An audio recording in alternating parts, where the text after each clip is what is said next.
You're watching News at Prime. Let's get into this now. The United Nations Security Council is holding an emergency meeting on the escalating tensions in the Middle East. Concern has been raised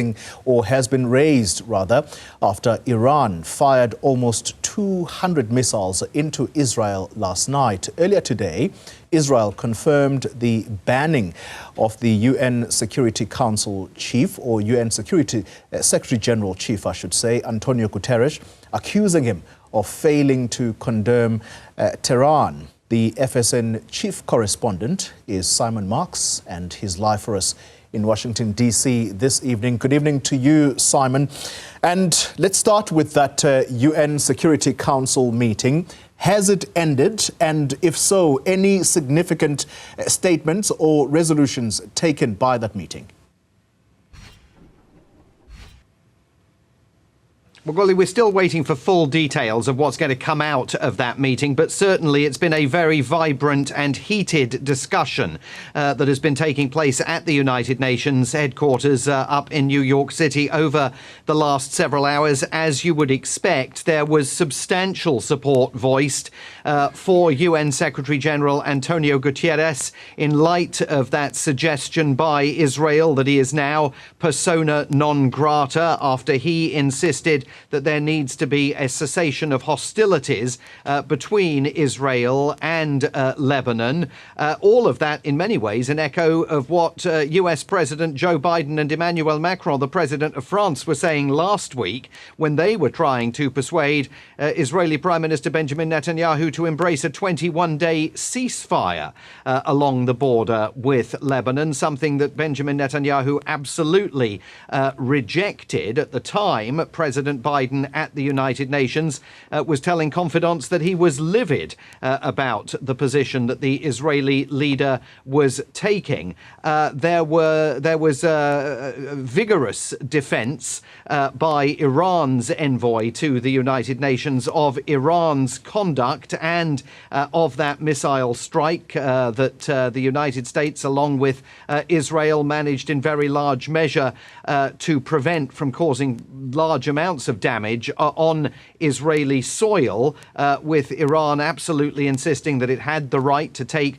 reprisals following the killing, of course, by Israel of Hezbollah's leader Hassan Nasrallah last week, but also following the earlier killing of Ismail Haniyeh, one of the Hamas leaders who was killed as the result of an Israeli military operation in Tehran itself, as Mr. Haniyeh was attending the inauguration of the new Iranian president a few weeks ago. But it's absolutely clear that, as ever at the United Nations, there is a standoff over all of this, with the large majority of nations present condemning Israel's action, but Israel benefiting from what Joe Biden has described as the ironclad support that he will continue offering the country as it exercises what Joe Biden says is its legitimate right for self-defense. Ironclad support also coming from the new British government of Prime Minister Keir Starmer. So people lining up along fairly traditional lines at the United Nations as this very grave situation in Lebanon and between Tehran and Tel Aviv continues to play out. Simon, let's understand the Israel foreign minister at the UN and his banning of the UN chief from Israel. He says, and I want to quote directly, this is for his anti-Israel policy since the beginning of the war. My understanding is that the UN chief did condemn Iran when it fired rockets into Israel. This was back in April, and Iran was retaliating at that time, and he says this should have been borne in mind in any case to the Israeli leadership, that when he again spoke last night or over the recent firing of ballistic missiles, it should have been understood in that context that what he said in April still stood. What is the context here for him being banned from entering Israel?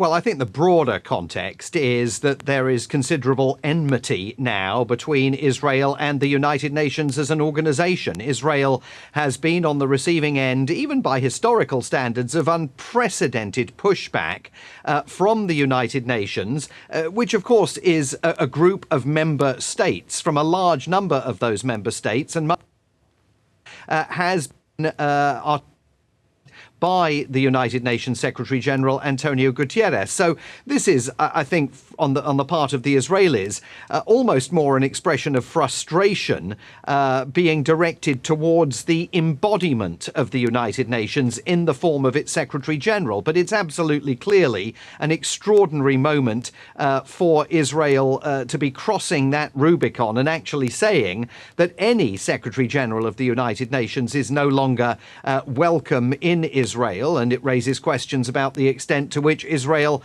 will even agree to hold talks with not just António Guterres, but also representatives of the United Nations. Remember that UNRWA has been targeted for criticism by Israel, the United Nations Work and Relief Agency, over its role in Gaza over the course of the last several months. So there's been all sorts of strands that have led to this particular moment. But it really does demonstrate the extent to which Israel has become so very largely isolated at the United Nations. You know, the Americans today have been talking about the need for the United Nations to embrace fresh sanctions against Tehran, and President Biden has held a telephone conversation with G7 leaders, also talking in a White House statement that was released about the prospect of additional sanctions being levied against Iran. It's perfectly possible that the G7 leaders can do that. There is no possibility of that kind of a measure gaining traction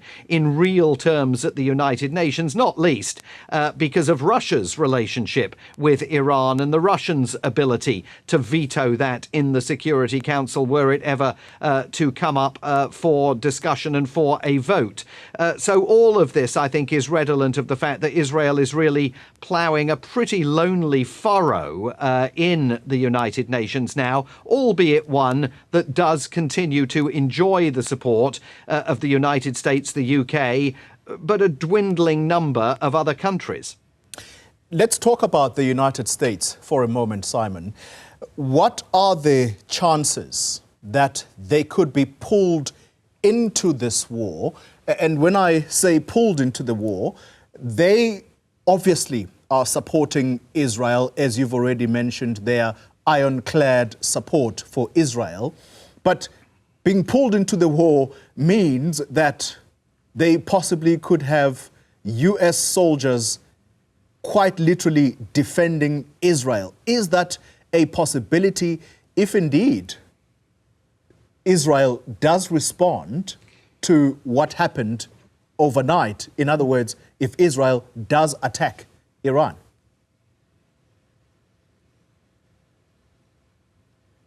Well, you could argue it's already happened. I mean, those Iranian missiles that were being shot down by Israel's Iron Dome and its David's Sling systems were also being shot down by US sailors aboard two Navy destroyers in the Eastern Mediterranean, the USS Bulkley and the USS Cole. Now, the Pentagon would not be drawn on what kind of ordnance they used to destroy some of those Iranian missiles, nor would they disclose how many of the missiles that were included in Iran's barrage directed against Israel were shot down by the Americans. But absolutely, the Americans were participants in that operation. Now, more broadly, as you know, the Biden administration has spent weeks urging both sides to exercise restraint, directly urging Prime Minister Netanyahu to urge restraint, and through back-channel communications with the Iranians, making similar entreaties. And we know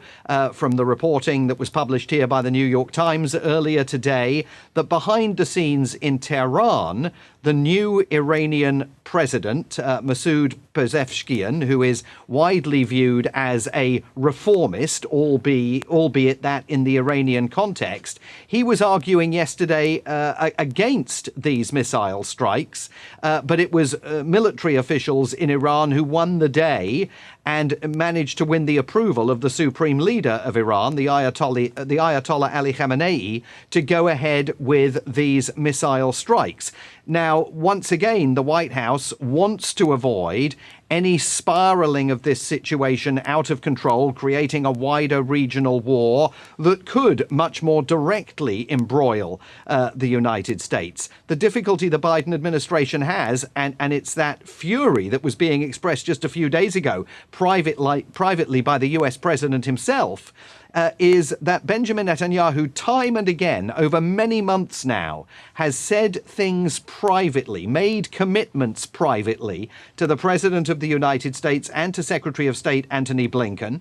They've come out of their meetings saying, we think there's been a bit of a breakthrough, whether it's on the ceasefire negotiations and security of hostages and detainees, or of other matters relating to the crisis in Gaza. And then within hours, Prime Minister Netanyahu pulls the rug out publicly from beneath the Americans. So it's very unclear whether Joe Biden now has any leverage that he can genuinely exercise over the Israeli Prime Minister, or whether Benjamin Netanyahu is now in the driving seat. I mean, as of last week, the relationship between this American president and this Israeli prime minister, in historical terms, it was at the lowest ebb we've seen in the modern era between the United States and Israel. It's a possibility that this action, thrusting the US military and the Israeli Defense Forces together to repulse those Iranian missiles, actually creates an opportunity for Biden and Netanyahu to have a slightly more productive relationship. But on the basis of what we've seen over the last several months, Joe Biden has very little capacity to tell Benjamin Netanyahu what to do, because he's not willing to suspend US weapons shipments to Israel. And that is pretty much the only tool in his arsenal that he's got really to concentrate minds in Tel Aviv, and he's not willing to take it. Yeah. Simon, let's wrap it up. I'm going to ask you two questions in one, owing to time.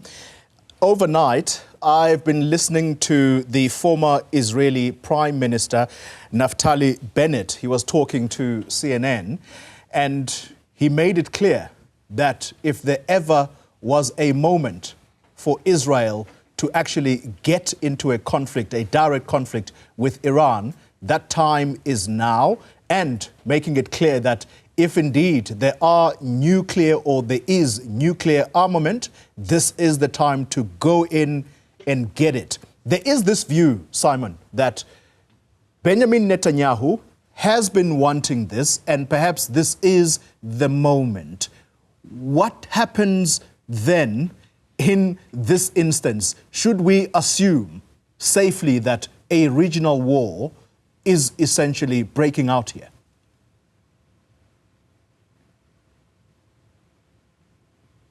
Look, I mean, I think it's potentially the nightmare scenario, isn't it? And that is what is keeping people awake late at night here in Washington, D.C. and in other world capitals. I mean, there are two schools of thought here now.